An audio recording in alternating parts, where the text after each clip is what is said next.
Voy a disertar de un solo versículo de la Escritura que está en el libro de Génesis, y es del verso 26, del capítulo 26, y verso 18. Sobre eso será nuestra plática en la noche de hoy.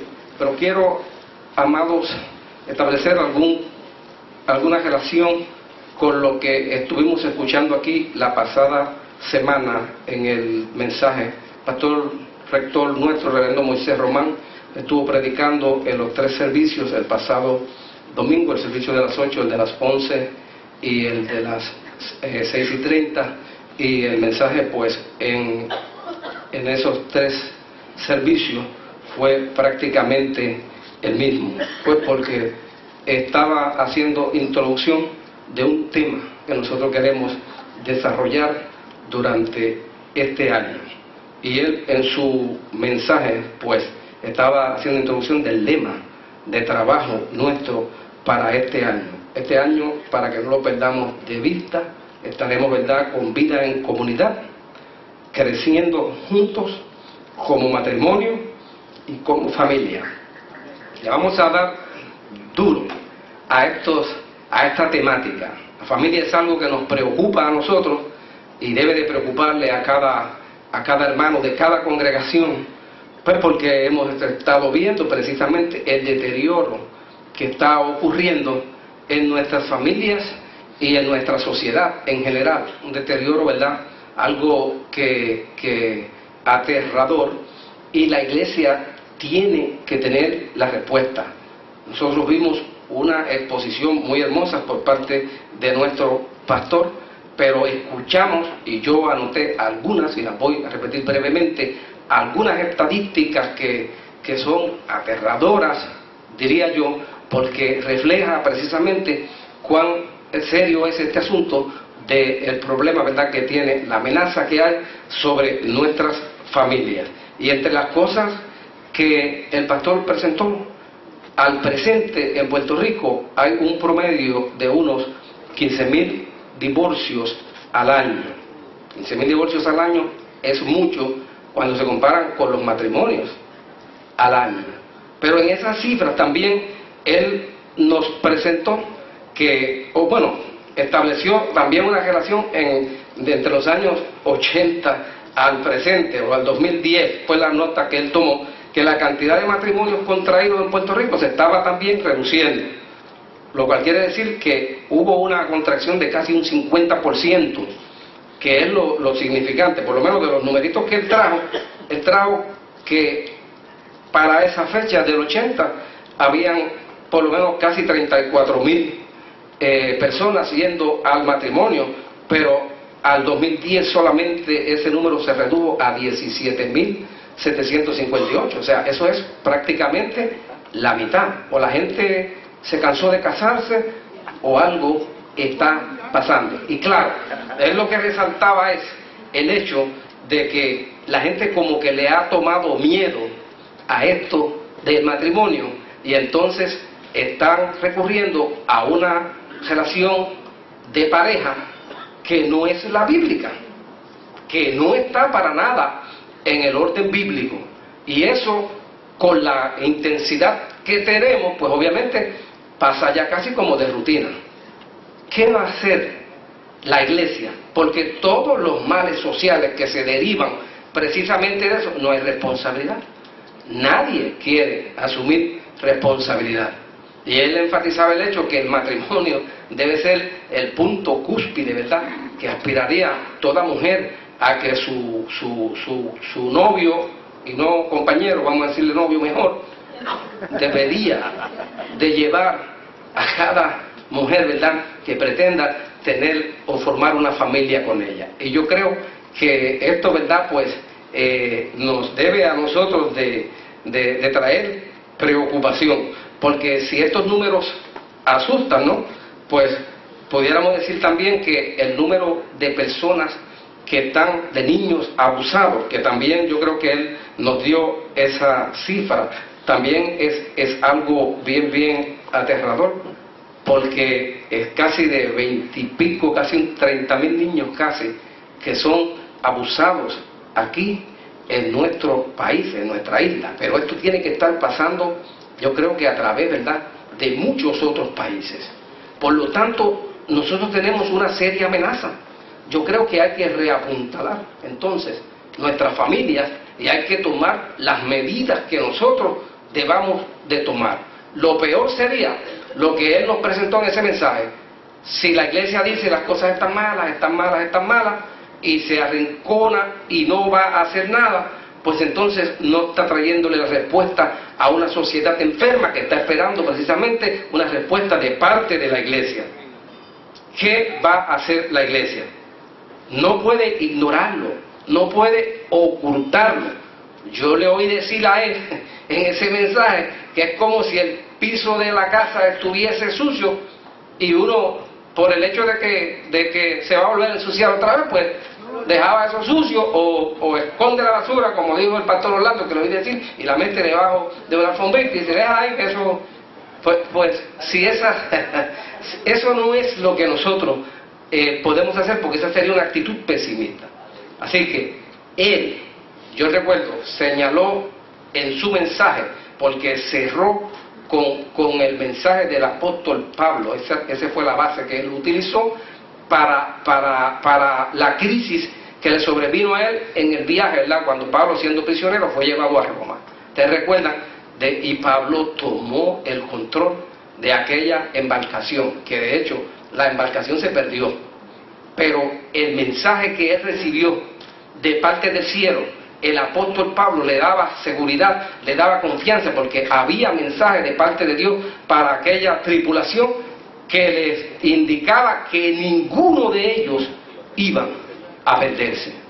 Con esa misma actitud tenemos nosotros como iglesia que enfrentar esa crisis que se avecina, o que está en nuestros medios, que está ya por años y que está haciéndole tanto daño a nuestra sociedad. Yo tomé un versículo que ya lo vamos a ver ya mismito, pero de manera sencilla y simple.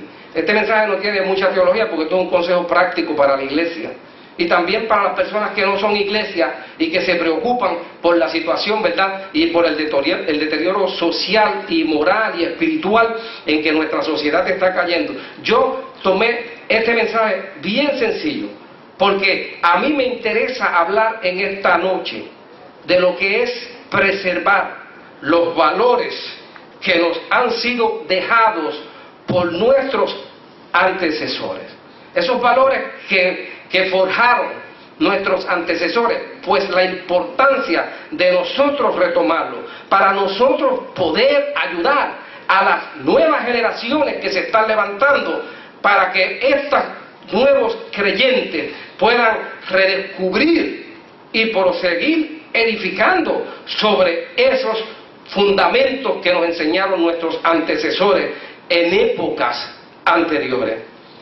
El versículo 26, el capítulo 26 de Génesis y verso 18 dice de la siguiente manera: y volvió a abrir Isaac los pozos de agua que habían abierto en los días de Abraham su padre, y que los filisteos habían cegado después de la muerte de Abraham, y los llamó por los nombres que su padre los había llamado.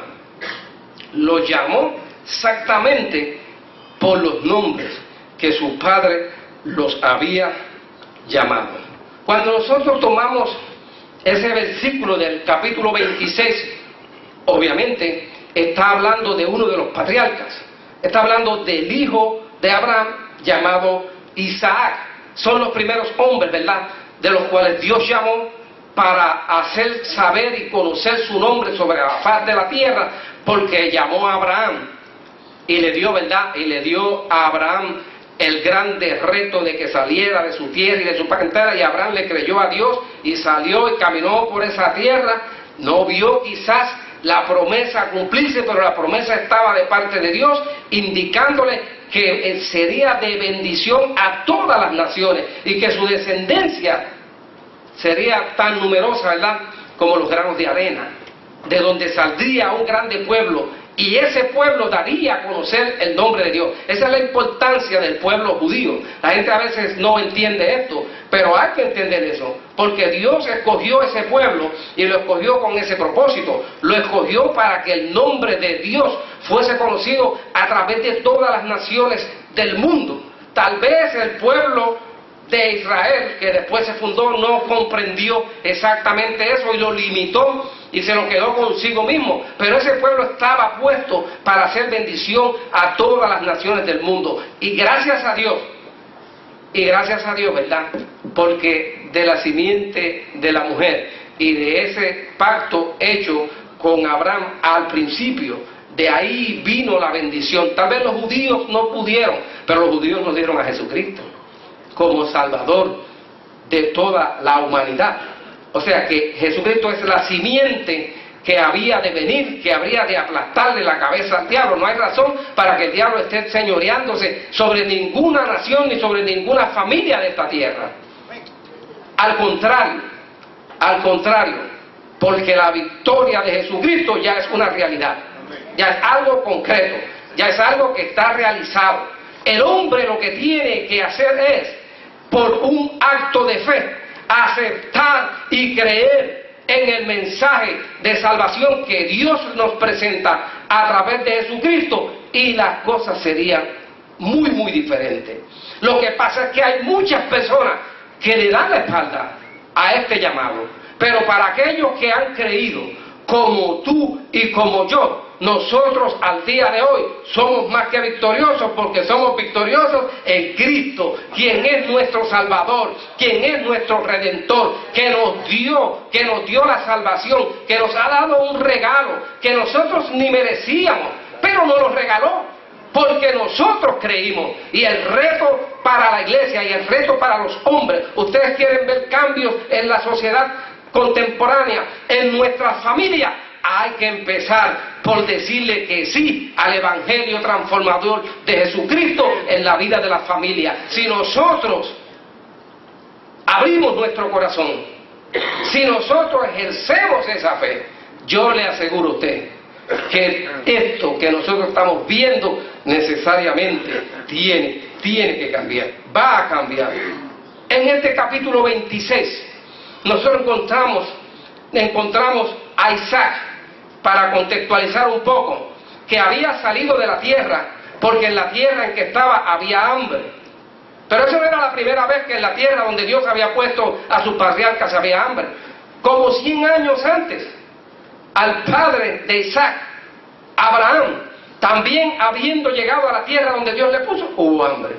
Y Dios le permitió que fuese hacia Egipto. En días de Isaac, quizás unos 100 y pico de años ya habían transcurrido, ocurrió lo mismo, y Dios le permitió a Isaac que saliera de esa tierra para ir, ¿verdad?, a Egipto, pero camino a Egipto, por la razón que sea, a mí no me pregunte, lo dejó en tierra de Filisteos, en la región de Gerar, y allí donde Dios lo puso, allí donde Dios le permitió llegar, Dios prosperó a Isaac de forma increíble. Lo prosperó en grado tal que fue la envidia de aquellos filisteos.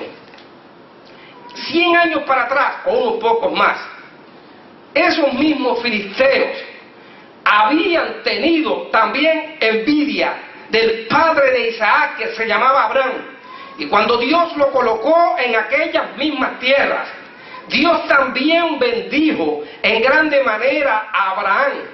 Y Abraham, porque tenía ganado, tuvo que cavar pozos para que esos ganados pudiesen, ¿verdad?, recibir el agua y los terrenos, ¿verdad?, poder cosecharse el sembradío y todo lo que se necesitaba. Y Abraham abría pozos, y en los pozos que Abraham abría había agua, y encontraban fuentes de agua. Y eso fue ocasión de riña y de lucha entre los filisteos y el siervo de Dios Abraham.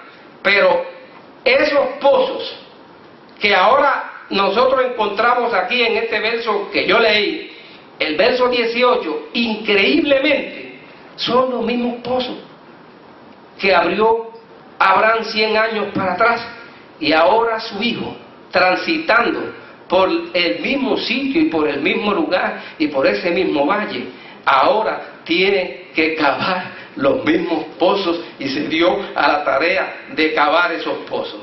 Había pasado Abraham por ahí, pero a Isaac, cuando usted ve el pasaje, usted se da cuenta que la envidia de estos filisteos fue empujando a Abraham, a Isaac, para que se saliera de ese sitio. E Isaac hizo lo que era un hombre pacífico de verdad. Isaac, una y otra vez, aquellos filisteos lo empujaron. Isaac fue renunciando a todo posible derecho que tuviese, porque para Isaac la paz era mucho más preciosa que cualquier tipo de propiedad o de bien adquirido, porque vivía, era un hombre de paz. Su vida estaba, quizás, aunque todavía ni el Nuevo Testamento se pensaba escribir, pero increíblemente era un hombre que se apartaba del mal, era un hombre que hacía el bien, era un hombre que buscaba la paz. Como dice Primera de Pedro 3, 10, 11, el que quiere amar la vida, usted quiere amar la vida, usted quiere ver buenos días, pues mire, el consejo: refrene su boca, su lengua del mal, y sus labios que no hablen engaño, que haya integridad en su vida. Apártese de todo mal, haga el bien y busque la paz y sígala. Hay personas que han perdido la esperanza. Dice, no se puede vivir en paz. Y ya perdieron toda esperanza. Pero yo tengo un consejo que encuentro en la Escritura, que me indica a mí que la paz se puede buscar, que la paz se puede seguir, que la paz se puede encontrar. Y ese era el carácter de este hombre del cual yo estoy hablando.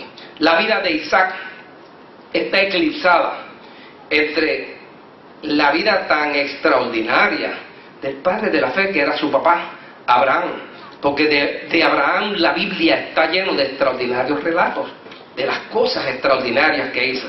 Pero por otro lado, también está eclipsada porque Isaac tuvo un hijo que se llamó Jacob. Y de Jacob hay un montón de relatos en la Escritura. De Isaac no se dice mucho, pero sabemos, por lo que acabamos de ver, que era un hombre apacible. De esas personas que no les gusta meterse con nadie. No se va a meter en problemas, ni en cosas ajenas. Era un hombre apacible, tranquilo. Pero este hombre de niño había vivido una experiencia que ciertamente tiene que haberlo marcado para el resto de sus días. Hay cosas que nos pueden ocurrir a nosotros en nuestra niñez, que nos pueden marcar, y nos pueden marcar de forma positiva o de forma negativa. Por eso es que es importante, por eso es que el cuidado de la niñez no puede estar en manos inexpertas. Por eso es que el cuidado de nuestros niños no puede estar en manos de personas que tengan su mente dañada, su corazón, sus intenciones dañadas, que están marcadas por el celo o por la causa que sea. No puede estar, porque a la larga eso ha de marcar a esa persona y eso será lo que vendrá a hacer en el futuro. Pero este hombre de niño tuvo una experiencia extraordinaria, porque vino a ser tipo del mismo Señor, porque Dios le pidió, por la razón que yo no puedo explicarle, porque tampoco yo creo que la Biblia diga por qué, pero un día Dios le pidió a Abraham que le sacrificara a su hijo Isaac era el muchacho, y este jovencito, cuando tú estudias el pasaje, tú te das cuenta de que en todo el trayecto y los días que pasaron ellos para llegar al sitio y el lugar que tenía que celebrarse aquel sacrificio, ese muchacho casi ni habló. Es más, él le preguntó al padre: oye papá, de las pocas cosas que aparecen, oye papá, aquí está el fuego y aquí está la leña, pero pero ¿dónde está el cordero? Del sacrificio, del holocausto. Y el viejo le contestó, Dios se proveerá de cordero. No hubo más diálogo en ese caminar. Usted se puede imaginar que su papá lo lleva, ya le habían puesto la carga de leña encima, muchachos, porque ya estaba cargando precisamente, y allí había de todo. Pero lo único que no había era el corderito que se iba a sacrificar. Lo que no sabía Isaac era lo que sí sabía Abraham, porque Dios le había pedido a Abraham que le sacrificara a su hijo.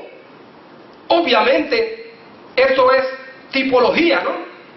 Porque nosotros vemos precisamente en el plan de Dios para la humanidad, Dios tuvo que regalar su unigénito, su único hijo, al mundo perdido, mundo que estaba completamente sumido en el pecado, que no nos merecíamos nada, pero Dios lo empeñó todo porque sacrificó a su hijo por ti y por mí, y en el proceso, si hubiese dado al traste, yo no sé qué hubiese pasado, porque eso es algo que nosotros quizás no podemos explicar. Pero Jesucristo venció por su obediencia al Padre, porque se sujetó a la voluntad del Padre y pudo expiar el pecado tuyo y el pecado mío con perfección, y nosotros recibimos ese beneficio, y Él fue también el Cordero de Dios. Pero este muchacho vino a ser tipo precisamente de ese Cordero de Dios inmolado allá en la cruz. Este muchacho iba camino a eso, y este muchacho fue tranquilamente y apaciblemente. Coja un muchacho de estos tiempos y dígale, vente que vamos a hacer esto. Esto es lo que te espera. Ante el cuchillo. Aquí está el fuego y aquí está todo esto. Mire, lo va a coger llegando a Mayagüez. No, amado. Pero este muchacho había escuchado unas palabras que Abraham le había dicho a sus padres, a los que andaban con él, a sus siervos. Abraham le había dicho, yo y el muchacho, fíjense qué confianza en Dios, yo y el muchacho volveremos a vosotros. Y él los dejó allá abajo, yo y el muchacho volveremos a nosotros, a vosotros. La interpretación de todo el pasaje aparece en el capítulo 11 de los Hebreos, que explica, ¿verdad?, los grandes héroes de la fe, cómo Abraham había podido tener esa fe, esa confianza en Dios, y aunque sabía que si tenía que levantar aquel cuchillo y sacrificar a su hijo, aún él confiaba que Dios se lo iba a devolver, porque creía y confiaba y esperaba en la resurrección, y ahí puso su fe. Obviamente nosotros sabemos toda la historia. Cuando él levantó aquel cuchillo para sacrificar a su hijo, Jehová se proveyó de cordero, y allí estaba el sustituto para ti y para mí. También Jehová se proveyó de cordero, y el sustituto para lo que nos correspondía a nosotros tomar, Dios lo proveyó a través de Jesucristo. ¿Qué aprendemos en toda esta enseñanza de Isaac? Mire, Isaac aprende de esa experiencia, y esto tiene que hablarnos a nosotros, que aquellos que se someten pacientemente a la voluntad del Señor verán la salvación de Dios.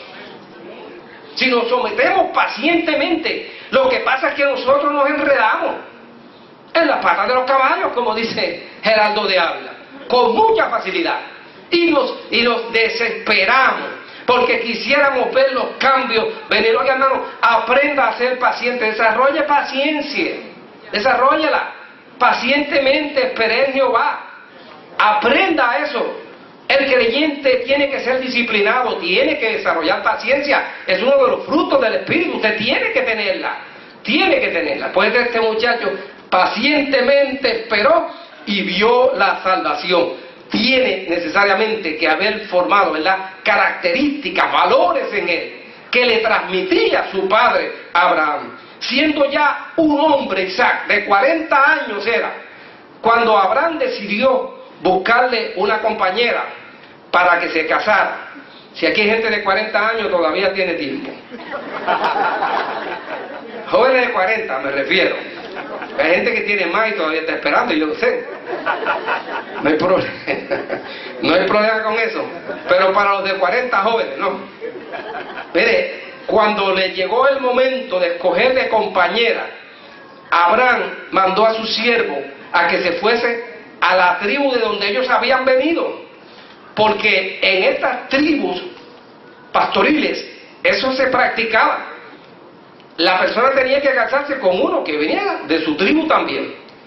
Eso era costumbre. Pero cuando tú vas a la Escritura, tú encuentras que Abraham tenía una preocupación. Porque cuando él le comunicó a su siervo, le dijo: es que yo tengo mucho temor que mi hijo tome como esposa mujer de estos cananeos y se olvide del Dios poderoso. Esa era la preocupación de este padre.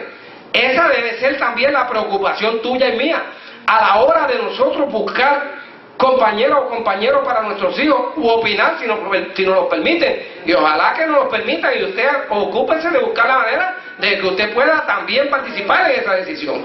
Pero a este hombre a Isaac le fueron a buscar la compañera y él no pudo ni siquiera escogerla. Menos mal que el siervo tenía buen ojo y le escogió una muchacha preciosísima. Tan linda era que cuando llegaron a tierra de los filisteos, él tuvo que hacer algo que no debió haber hecho, pero era tan preciosa que dijo: si yo digo que esta es mi mujer, pobrecito de mí. Y cuando le preguntaron sobre ella, esa es mi hermana, dijo. Pero yo le voy a decir algo, porque si bien le digo lo bueno, también le tengo que decir lo que no es bueno. 100 años atrás, Abraham había pasado por el mismo sitio, y en la misma tierra llevaba a su esposa Sarai, que era preciosísima. Y cuando llegó allí, le dijo a su esposa lo mismo: si vamos a estar en tierra de filisteos, y si estos hombres llegan a averiguar que tú eres mi esposa, a mí me van a matar. Y cuando el rey le preguntó, dijo: no, esa es mi hermana.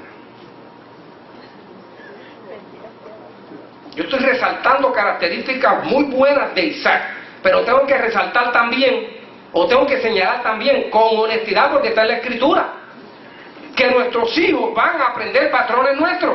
Y si su papá dijo eso, pues el hijo también lo dijo. Pudieron haber confiado en Dios para resolverse ese problema. Yo creo que si ponen la confianza en Dios en ese momento, pero Isaac lo vio de su papá y lo copió. Así que ese es un punto, ¿verdad?, contrario, negativo, en la vida de Isaac. Pero los demás incidentes que transcurrieron en la vida de este patriarca nos dejan a nosotros y nos enseñan, porque nos hacen ver que es importante que nosotros, que nuestros hijos, que nosotros dejemos un legado a nuestros hijos para que esos hijos se ocupen y los vean. Y aunque el enemigo, aunque los filisteos te cieguen los pozos, aunque tapen todos esos buenos valores. Y aquí los filisteos son tipos del enemigo, del adversario, de Satanás, que las buenas cosas las va a querer, siempre ha querido destruir, es un imitador. Y ha querido destruir la obra de Dios. Y ha querido dañar, porque mire, si penetra la familia y la daña, pues entonces logra su propósito. Nosotros no se lo vamos a permitir por ninguna causa.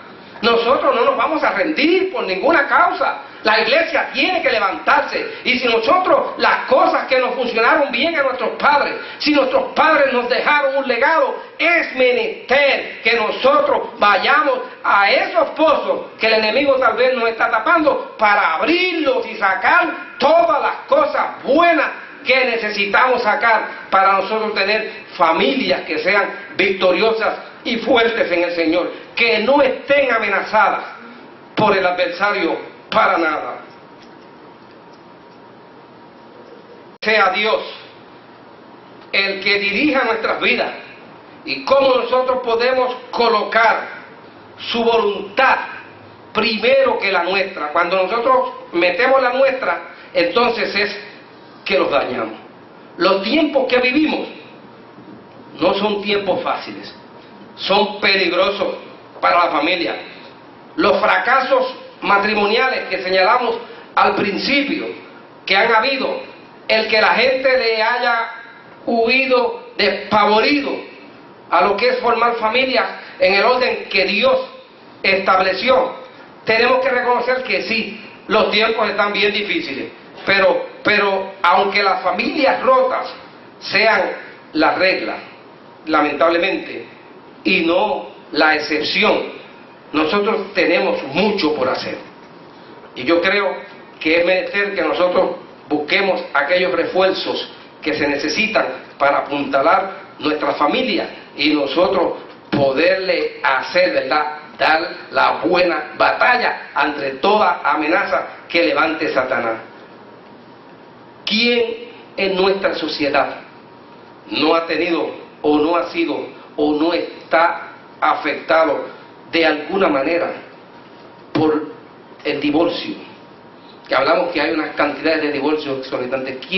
¿Quién no se ha afectado? ¿En qué familia nosotros pudiéramos decir, aquí no hay nadie que se haya afectado por un divorcio?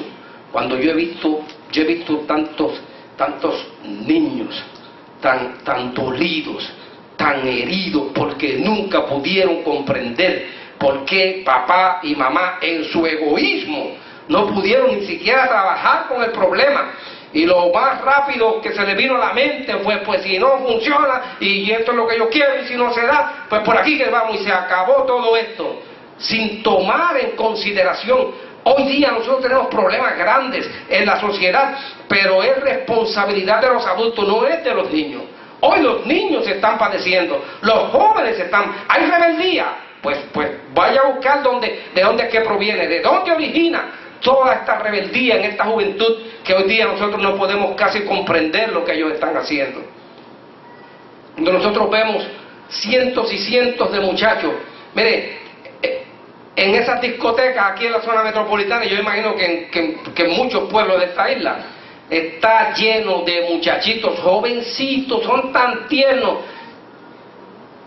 que no son todavía ni jóvenes, juveniles, en su mayoría, metidos en ese enredo, en ese infierno que les está ofreciendo Satanás con tanta sutileza, pero es producto de la misma rebeldía en que ellos están inmersos por acciones nuestras, porque nosotros le hemos fallado. ¿Quién en nuestra sociedad no ha visto el abuso infantil?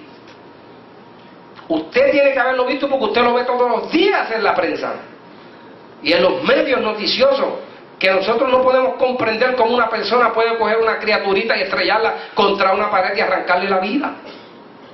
La verdad es que a mí eso me duele cada vez que yo veo que un salvaje, porque entró en una relación con una mujer y porque la mujer le hizo algo y se tiene que desquitar con algo que le duela a la mujer, y entonces toma la vida de esa criaturita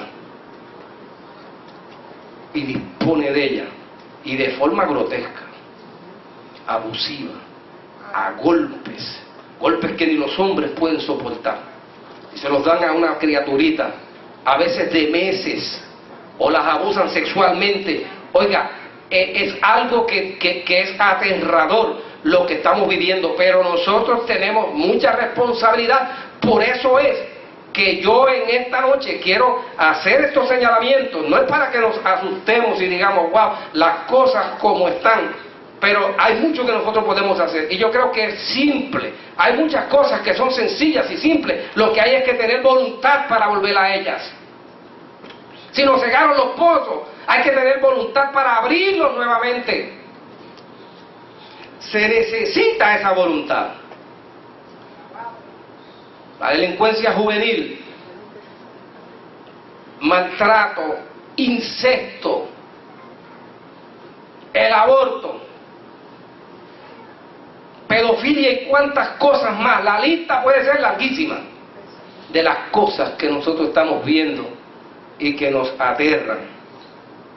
Los pecados que nosotros quizás hace 20 años atrás nos asombrábamos, hoy día eso es, mire, como el pan nuestro de cada día. Cosas que nosotros ni pensábamos que podían suceder y se hablaban por allá bien, que nadie se entere, y bien preocupados las personas que los mencionaban, pero hoy día se exhiben en público y hay morbosidad, porque la prensa nos está haciendo un flaco servicio a nosotros. Es un enemigo de nuestra sociedad, se ha convertido lamentablemente, y hay gente que está derivando muchos bienes económicos de eso, pero son enemigos de nuestra sociedad. Explotan la noticia hasta la saciedad, hasta que nos enferman. A veces cuando cogen esas noticias que son, oiga, usted tiene que desconectarse, apague radio, apague televisión, no coja esa prensa, eche todo eso para el lado y mantengas limpio, porque si no se enferma usted también. Quisiéramos que las personas que están en este país, que pueden tomar decisiones sobre eso, establezcan, ¿verdad?, las correctas directrices y piensen en el daño que nos están haciendo. No nos están informando más, es más, nos están sobreinformando, nos están dañando. Deberían de detenerse ya. Hay cosas que nosotros hemos visto. Miren, en los Estados Unidos hubo un presidente que salió dentro de los 10 más famosos, dentro de los más distinguidos, pero ese presidente de los Estados Unidos se implicó en conducta promiscua, y cuando lo agarraron, entonces mintió, y le mintió a toda la nación. Pero lo triste es que después de haberse defendido y haberse mentido de la manera que lo hizo, entonces comenzó a gozar de un apoyo abrumador, como para ir a una elección y salirse con la suya. Pues esas son, amados, esa es la sociedad, ese es el daño que ha habido. ¿Usted cree que no es importante que nosotros este año, ojalá estemos hablando todos los domingos de lo que son las cosas que tenemos que hacer para que nuestra sociedad comience a tomar en serio esto y nuestra familia?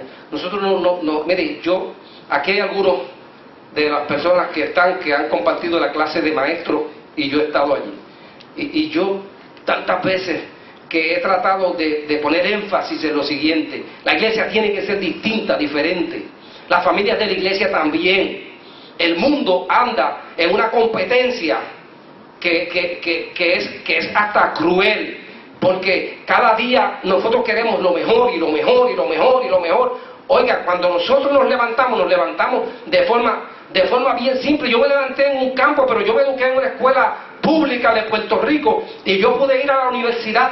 Yo estudié ingeniería, yo estaba en el cuadro de honor, y yo vengo de un barrio de Naguabo.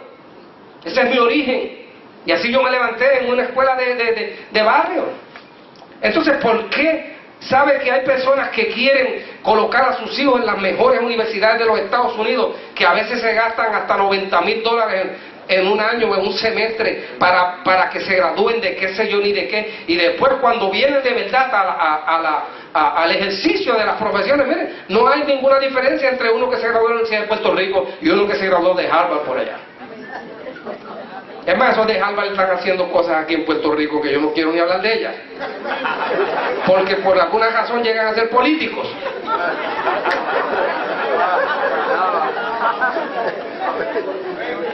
Ay, Señor. Pero, amado, no deje que ese mundo le intimide. Ni el mundo le intimide, ni tampoco los políticos, ¿saben? Por nada. No, la iglesia se va a parar. Nuestra esperanza está en los cristianos. Proclamen, reafirmen cuál es la normativa divina de la palabra de Dios. Eso es lo que nosotros tenemos que hacer. Y en especial, que nuestras familias vivan de acuerdo a esa normativa. Eso es importante para nosotros. ¿Dónde nosotros encontramos el modelo bíblico mejor? Pues mire, en esencia el modelo bíblico usted lo va a encontrar en el libro de Efesios, para la familia. Efesios 5, versos 22 al 33, y Efesios 6, versos 1 al 4. Y de manera simple, el pasaje es hermoso. Es más, ese pasaje yo se lo leo cada vez que yo caso una pareja. Eso está en mi ceremonia. La lectura bíblica mía es esa. Hay quien coge otras lecturas y habla del amor y de qué sé yo, pero yo voy a esto, porque a mí me preocupa mucho este asunto, y yo voy a trabajar precisamente con lo que yo creo que es lo que va a ser difícil para nosotros hacer. Pero en esencia, para usted tener una familia exitosa, pues mire, lo que se necesita, y que dice ese pasaje, se lo vamos a decir bien rapidito, es una esposa que esté caracterizada por la sujeción, pero con un marido que la ame de forma sacrificial, para que entonces esa esposa pueda responder a esa sujeción. Porque ese es el plan de Dios. Si el marido la puede hablar, la puede amar, como Cristo amó a la iglesia, eso es mucho decir, ¿sabe? Pero así es como nosotros varones tenemos que amar a nuestra esposa. Pues es bien sencillo, para que ellas se sujeten a nosotros. De vez en cuando se nos quieren ir, pero siga amando como Cristo. Siga amando como Cristo amó a la iglesia, para que usted vea. ¿Se puede? Claro que se puede.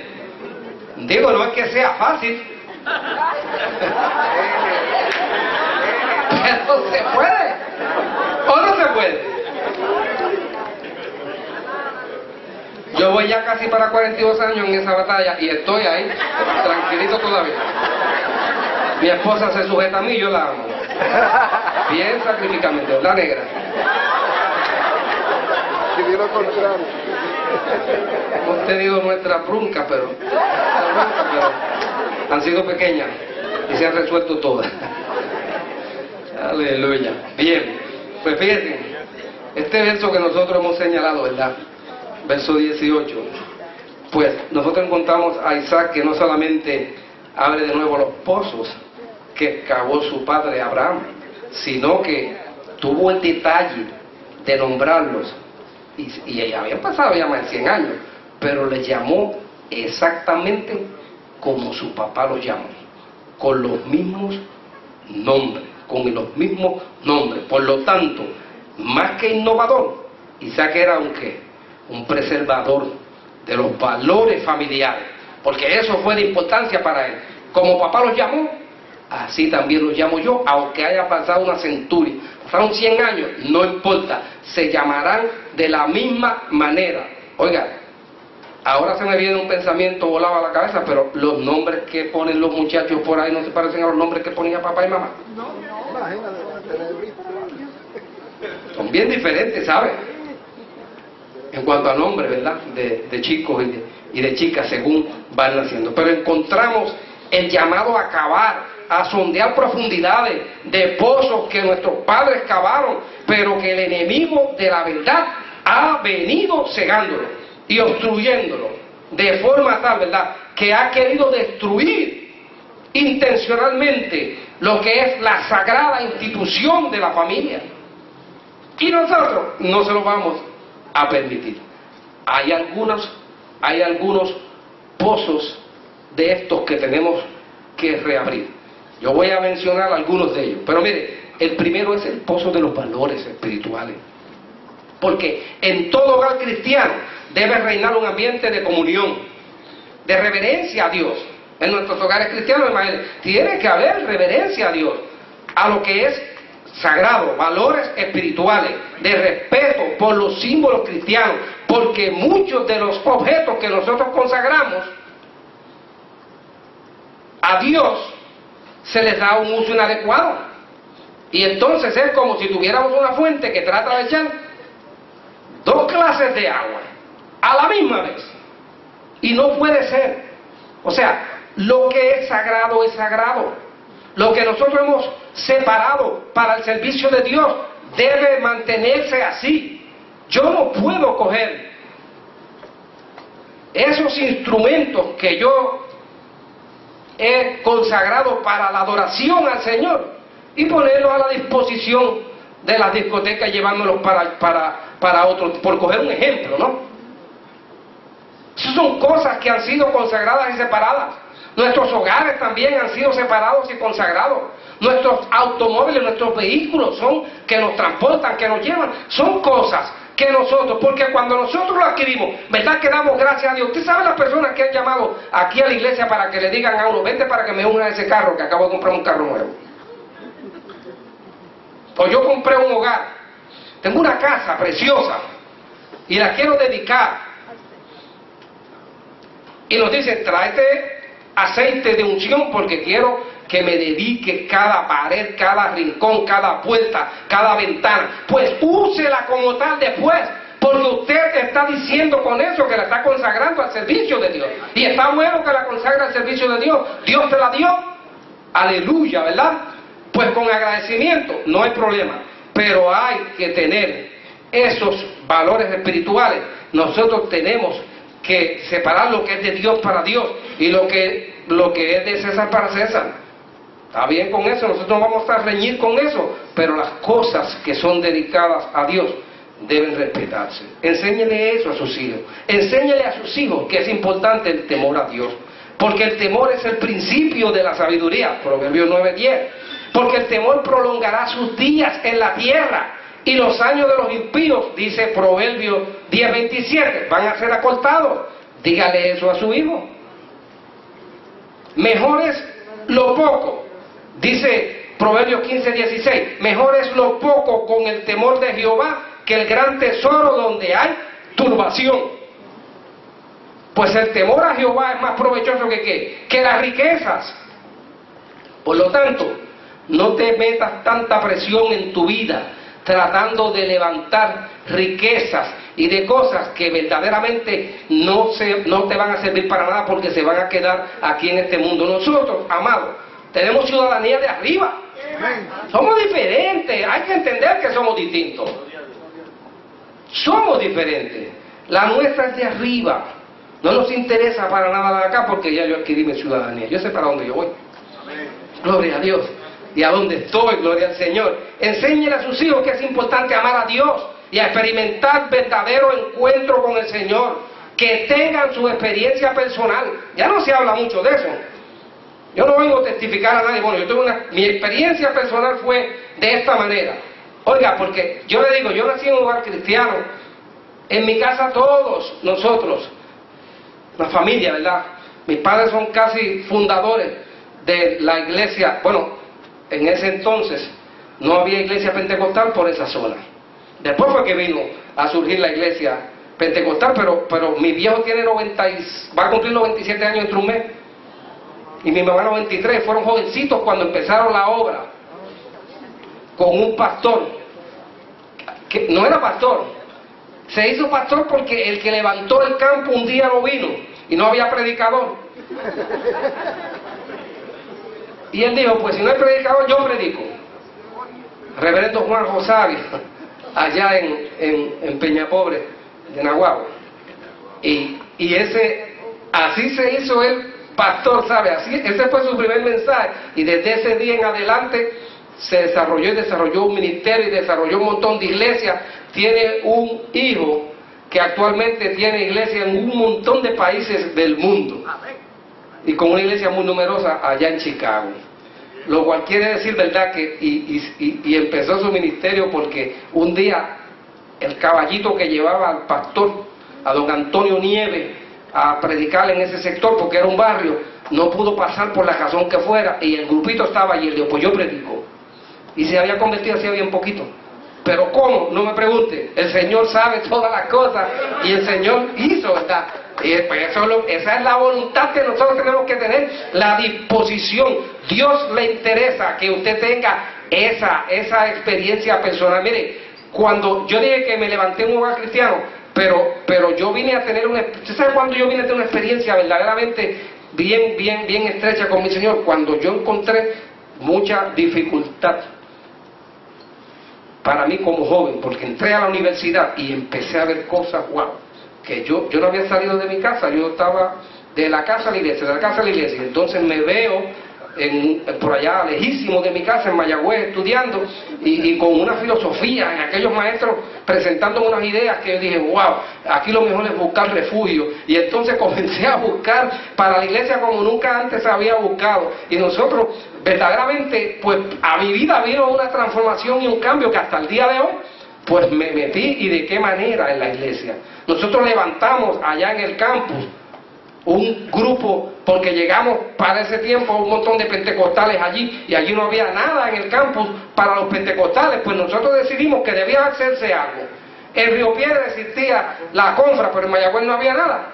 Así que nosotros dijimos, pues aquí vamos a levantar algo. Cogemos un poco de ideas con los de acá de Río Piedra, y nosotros levantamos la Hermandad Colegial de Avivamiento. Y en el 1964 ya llovió, la levantamos, y al día de hoy es una entidad fuerte en ese campus universitario. Pues yo tuve esa experiencia, amado, y de joven, fíjese, pues hay que procurar que nuestros muchachos, Ariel esta mañana le daba parte a los hermanos para que testificaran y dijeran algo. Pues mire, algo tiene uno que tener, ¿no?, que decir, porque usted va a enfrentar situaciones, y usted tiene que tener, pues eso es importante, que usted se lo comunique, se lo diga a sus hijos, para que también ellos busquen ese encuentro personal con el Señor. Será parte de su vida y usted podrá contarlo adelante a sus generaciones. Es importante. Enséñele a sus hijos lo que es la buena conducta y el buen ejemplo de ética cristiana. Hay hijos de padres cristianos frustrados que dudan del cristianismo de sus padres, porque ¿qué han descubierto en ellos? Han descubierto la hipocresía, eso duele, la mentira también, y el engaño, cuando dicen cosas que no se pueden decir, y estos muchachos están ahí y lo están escuchando y lo están viendo, hablan una cosa pero hacen otra. Dice, wow, aquí las cosas como que no van, dudan de la sinceridad de la iglesia. Dice, pues entonces, ¿qué le están enseñando a mis padres? Tiene que tener cuidado, porque nos oyen hablar mal hasta del pastor. Nelly se ríe, dice, pero tú no hablas mal del pastor, ¿no? No, para nada.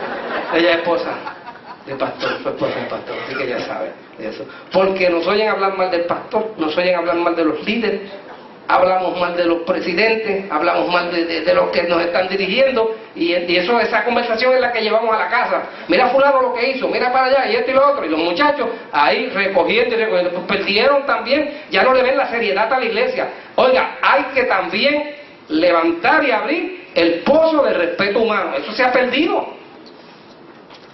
El pozo del respeto humano. Enséñale a los muchachos que hay que respetar, hay que obedecer las leyes de nuestra sociedad. Las autoridades que han sido puestas por los gobiernos, hay que respetarlas. Hay que respetar al policía, hay que respetar al fiscal, hay que respetar a los jueces.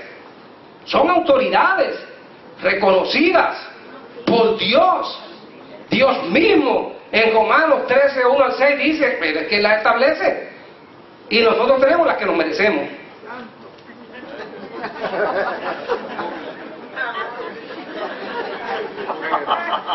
Bueno, ay Señor. Bueno, el pastor rector de esta iglesia es policía. Así él empezó. Es pastor, pero también es policía, así es que así él empezó. Y yo creo que va a terminar, porque ahora él es quien dirige, ¿verdad? Una división ahí en la policía de Puerto Rico, de capellanía, y él es el director general de todo Puerto Rico. Así que como que no ha salido todavía nuestro pastor de allá, ¿verdad? Pero hay que respetarlo, no porque sea policía, es que es el pastor de la iglesia. Es que es el pastor, pero no se olvide que sigue siendo policía.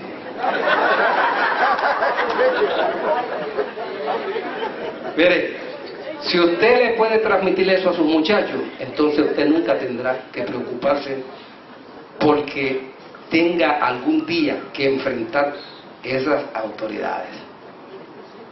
Porque entonces usted puede terminar en una prisión, o sabe Dios qué cosa, porque como no había respeto, pues se trastocaron todas estas cosas y no se sabe cómo termine uno de nuestros hijos. Tenemos que reabrir el pozo del servicio humano. Como buenos cristianos, usted tiene que proveer el servicio al prójimo, hay que ayudar, el debido cuidado de las propiedades públicas y privadas, las escuelas, hay que cuidarlas, las viviendas, hay que cuidarlas, la iglesia, hay que cuidarla, el transporte público, ¿por qué destruirlo? Esas cosas hay que cuidarlas, los centros que son de servicio, tenemos que darle buen uso y hay que cuidar lo ajeno, porque esto cuesta y a la larga nos van a pasar la factura. Y si no, yo critico un poco, ¿verdad?, al cuidado que se le dan a las carreteras nuestras de este país. Ahorita Elizabeth y Víctor dicen, me dio mucha dificultad ir a Coamo y regresar, porque íbamos como que tratando de evitar unos cuantos hoyos, como quiera, cayeron en 2 o 3 hoyos, pero no andaban en el carro de ellos de todos modos, ¿no, Charlie?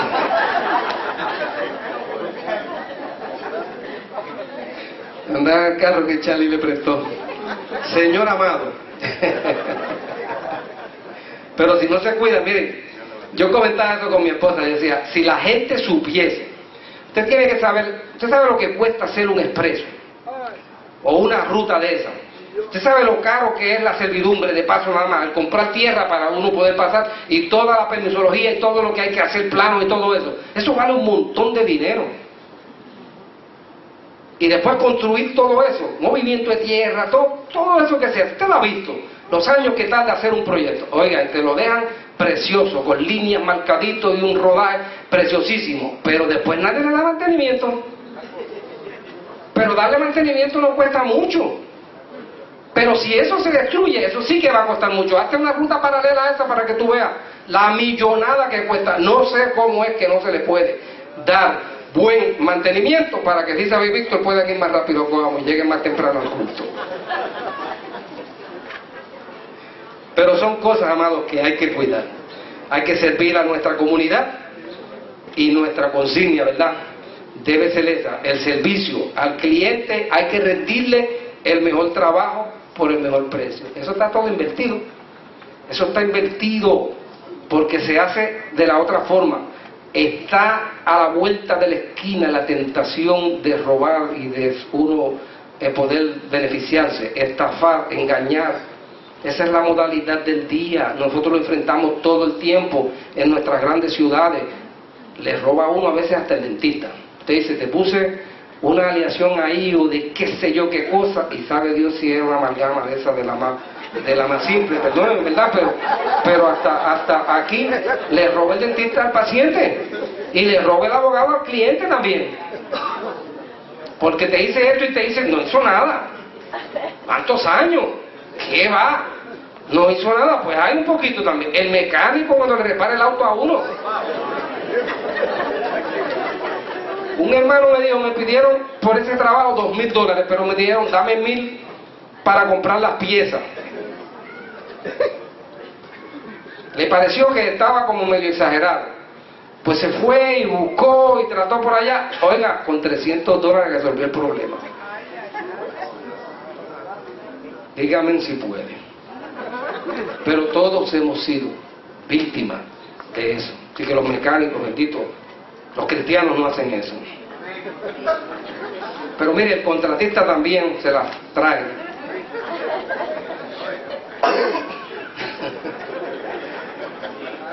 Yo tuve muchos años en la construcción y yo fui contratista. Y yo la dejé precisamente por eso mismo, por el montón de tramposos y de gente. Entonces yo no podía competir porque yo tenía que hacer las cosas bien, y estos tipos hacían un saco de trampa, colocando los materiales que no son. Y después te dicen que son de la mejor calidad. Y a los 2 o 3 años se te cae encima la casa. O empiezan a aparecer grietas y un montón de cosas más. Porque las personas se quieren lucrar y todo el mundo quiere robar. Pero mire, el que vende una joya, a mí, eso para mí es como una tribulación, ir a comprar una prenda. Sí, porque yo digo, voy a pagar por una prenda legítima, pero yo no sé nada, ni de los carates, ni de los qué sé yo, ni de los quilates, y te pueden decir que es de 18, de 24, y a lo mejor es un enchape. Y a los 2 años se le fue eso, y Dios mío, cómo me tomaron el pelo. Para mí eso era pura fantasía. Pero ¿qué usted me dice de la gente que le echa agua a la gasolina? Pero eso se nota. O que le echan un poco de agua también a la pintura. Que no pueden hacer esas cosas. Nuestra sociedad ciertamente está enferma y necesitamos personas, ¿verdad?, que estén interesadas en poder mejorar. Hay muchos otros pozos que nos han sido cegados. Pudiéramos señalar algunos más, pero el tiempo va avanzando. Pero mire, enséñale a esos muchachos a que guarden sus mentes. Sobre toda cosa guardada, dice la palabra, guarda tu corazón. Esas son cosas que hay que enseñar a esos muchachos, hay que enseñar. Eso es importante. Guárdate, cuídate, porque hay muchas personas que te quieren hacer daño. ¿Cuál es su pensamiento? Es su corazón. Enséñale a obedecer a los padres.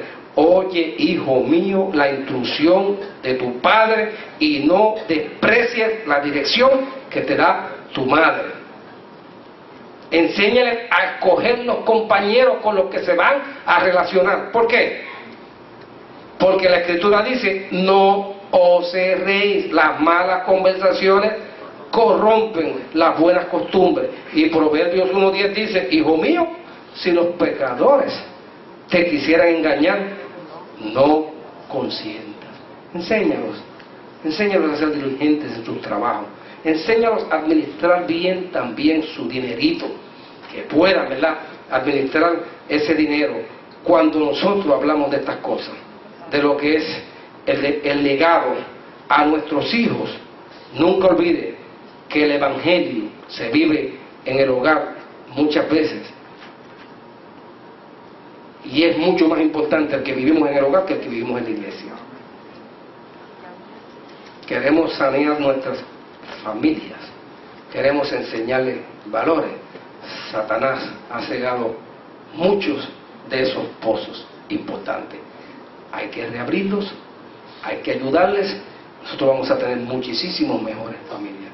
Los pozos que reabrió Isaac, Abraham ya los había acabado, pero el enemigo se había apoderado de ellos y los había cegado. Y es lo mismo de en aquellos tiempos, en estos tiempos. El mundo nos ha arrebatado a nosotros los pozos espirituales de los cuales bebieron nuestros padres. Necesitamos urgentemente, amados, volver a esos viejos pozos. ¿Cuál es? El pozo de la oración. ¿Cuál es? El pozo del ayuno. ¿Cuál es? La lectura bíblica. ¿Cuál es? El altar familiar, que también se ha perdido porque estamos tan inmersos en tantas cosas. Los cultos en los hogares, que también se ha perdido la costumbre. Y también importantísima, nuestra asistencia a los cultos en la semana a nuestras iglesias, porque los domingos viene mucha gente. Si esas cosas fueron buenas para nuestros padres, amados, también serán buenas para nosotros. En el nombre del Señor, nosotros cavaremos esos pozos que nos ha cegado el enemigo y volveremos a levantar nuestras familias. El mensaje de hoy es didáctico, es más bien de consejo, y no es quizás de conversión, no nada, pero puede que haya vida, ¿verdad?, que quiera venir al conocimiento del Señor en esta noche. Si lo fuera, pues también queremos hacer ese llamado. Le voy a pedir al pastor Padilla que pase por aquí en estos momentos. Dios me les bendiga y sepan que tenemos un grande reto este año, pero en el nombre del Señor,